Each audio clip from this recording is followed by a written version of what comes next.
तो साथियों, आज हम आपको इस राजाज टॉम्ब के बारे में कुछ ऐतिहासिक तथ्य को बतलाएंगे। सर्वप्रथम आप इसके पृष्ठभूमि को देखिए। इस पृष्ठभूमि में एक ऊंची सी पहाड़ी है और ये सबसे बड़ा टॉम्ब है। इसकी कहानी मैं आपको बाद में बतलाऊंगा। इसके बीच में एक ये सेंट्रल टॉम्ब हो गया, वो बड़ा सेंट्रल टॉम्ब, उसके बाद ये छोटा सा टॉम्ब। कन्नड़ के एक बहुत बड़े राइटर मास्ती वेंकटेश अयंगर हैं। उन्होंने एक ऐतिहासिक तथ्य को, अर्थात वो सही घटना है। कोडागू एक बहुत ही खूबसूरत जगह है, जैसा कि मैं आपको वीडियो में दिखला भी चुका हूँ। और यहाँ के एक राजा लिंगराज हुए थे। मास्ती वेंकटेश अयंगर ने चिक्कवीर राजेंद्र नाम का एक नॉवेल कहानी लिखा, उपन्यास लिखा, वो इसी को ऐतिहासिक तथ्य को आधार बना करके। इस की कहानी कुछ इस प्रकार है कि चिक्कवीर राजेंद्र, जिसे वीरराज के नाम से भी जाना जाता था, इनके पिता का नाम श्री लिंगराज था। चिक्कवीर राजेंद्र अर्थात वीरराज जो थे, वो ज्योतिष पर काफ़ी विश्वास करते थे और उनका एक चेला कहिए या नौकर कहिए, उनका नाम था बसवन्ना या बसव के नाम से वो जाना जाता था। बसव की भी एक दूसरी ही कहानी है, वो पूरी नॉवेल पढ़ने के बाद आप समझेंगे। परंतु वीरराज एक अय्यास किस्म का राजा था। उसे इस बात का डर था कि उसकी बहन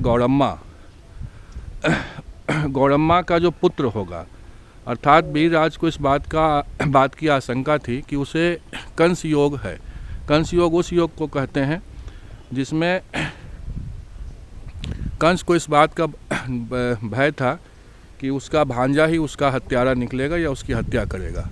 लगभग वैसा ही बात यहाँ भी लागू होती थी ज्योतिष शास्त्र के हिसाब से।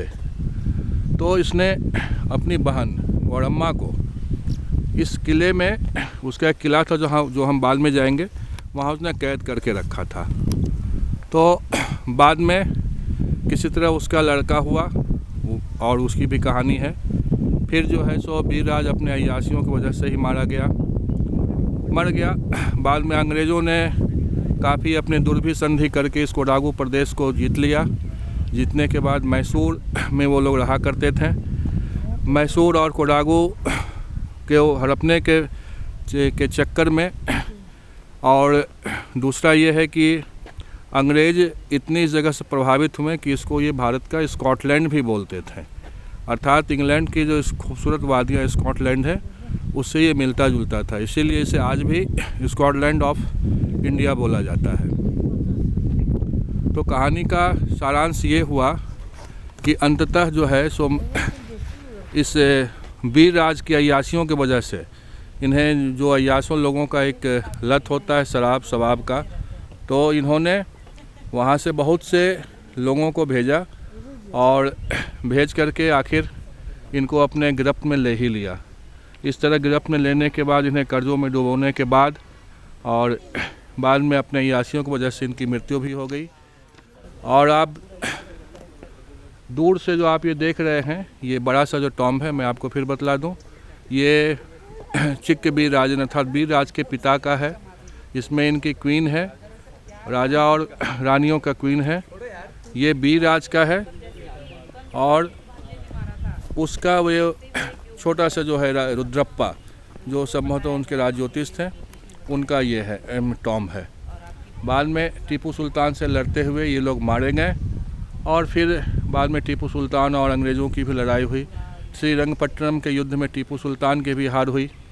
और कुल मिलाकर इस सुंदर सा प्रदेश, जो हमारे भारत का एक बेहतरीन खूबसूरत प्रदेशों में से एक था, अंततः अंग्रेज़ों के कब्ज़े में चला गया।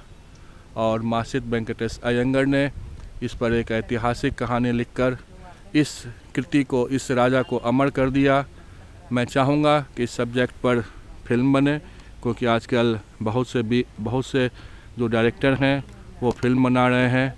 अभी पद्मावती जैसे ऐतिहासिक तथ्यों पर फिल्म बनी और इसके बाद धन्यवाद।